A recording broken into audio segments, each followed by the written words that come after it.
So the grades of acne are divided as the name sounds. Grade 1 is the mildest and grade 4 being the most severe. Now in medical, yet I'll try to simplify it. Grade 1 consists of whiteheads and blackheads that we see or deal with all the time. That is grade 1 acne. Most people think it's a whole different category. It's really not. That's the start of the clogging of your pores. Grade 2 is the reddish pimples that you see without the pus mostly, which are called papules. Number 3 is pustules, where they're painful, they're pussy, they're white. They can be grade 1, 2, 3, all present in different stages on the same face. That's the specialty of acne as well. It's not like you have all grades in one timeline. Grade 4 is the large, very painful, big balls under the skin, kind of nodules almost.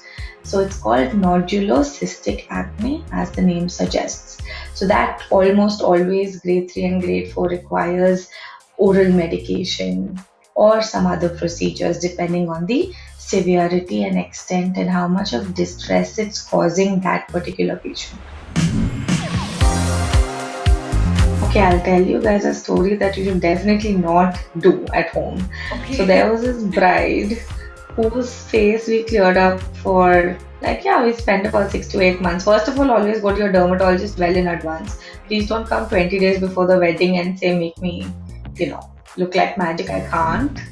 I never lie to my patients. I need 4 to 6 months. Anybody does. So everything's well and all of that. And for some reason, she got one pimple, like I spoke to you guys about, right?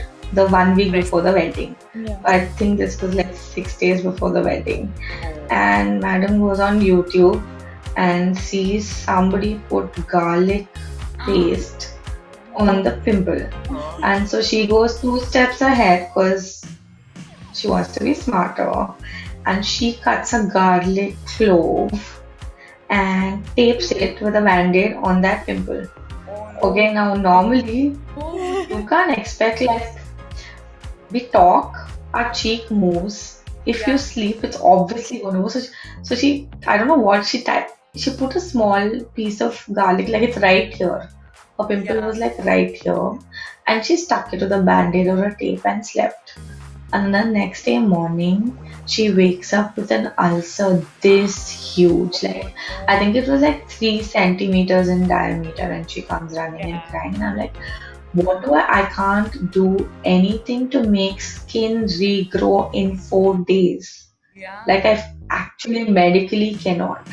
And garlic is a very strong acid secreting substance, and you put an entire quarter of a clove and taped it. Always remember, when you tape something, it works 10 times more. Yeah. Oh my God. So it created almost like a first degree burn.